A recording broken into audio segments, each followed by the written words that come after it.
O profissional finalizou a instrumentação dos canais e no momento que ele se prepara para fazer a obturação, começa o sangramento em um deles. Quem nunca passou por isso?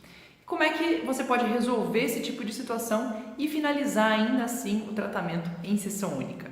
E a resposta é: a abordagem vai estar intimamente relacionada com a origem do sangramento. E nesse momento existem dois fatores principais que levam a esse tipo de ocorrência, que é o sangramento de origem pulpar e o sangramento de origem periapical. Quando o sangramento é pulpar, ele pode ser devido àquele milímetro final de polpa ou de remanescente de tecido pulpar que ficou no final do seu preparo, naquela região realmente de forame. E isso pode ser contornado fazendo a remoção mecânica desse remanescente pulpar, exatamente com um instrumento 1 ou 2 calibres acima daquele que você havia selecionado, havia instrumentado essa região. E pode ser até mesmo um instrumento manual, uma lima de pulcar para isso. Uma outra possibilidade é de você ter tecido pulpar remanescente em alguma complexidade anatômica ou algum outro canal, ou uma região de istmo, uma região de um achatamento que realmente tem um tecido pulpar remanescente e que mantém esse sangramento ativo. E uma dica legal para você ver se é esse o caso é no momento em que você remove o cone de papel e esse sangramento, essa mancha de sangramento, ela está mais lateral no cone, mais no corpo do cone do que na região apical.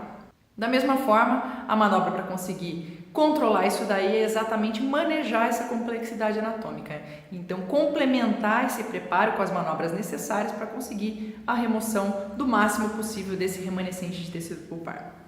Quando a origem do sangramento é periapical, ela pode acontecer pelos mais diferentes fatores, desde um instrumento passando muitos milímetros para a região periapical e existindo ali na região periapical um tecido bastante inflamado, bastante permeado, às vezes um forame um pouco mais amplo que permita esse sangramento abundante.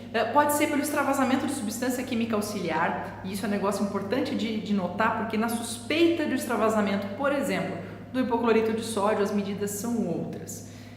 E o mesmo extravasamento de EDTA também pode causar esse tipo de situação clínica. Pode acontecer também esse sangramento periapical em função de alguma alteração sistêmica que o paciente apresente, até mesmo um pico de pressão arterial que esse paciente tenha, ele pode resultar nesse tipo de situação clínica.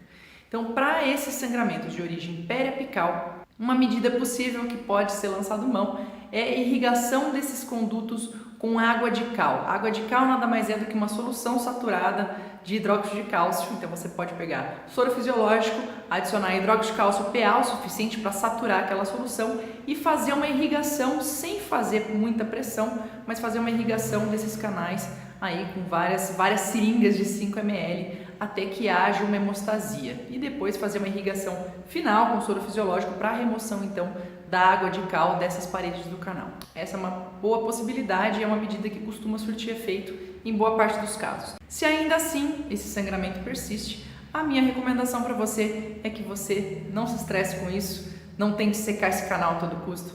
Simplesmente faça uso de uma medicação intracanal e atenda esse paciente numa segunda sessão, onde você vai conseguir uma secagem adequada para dessa forma, sem sombra de dúvidas, terminar a obturação desses canais da melhor maneira possível.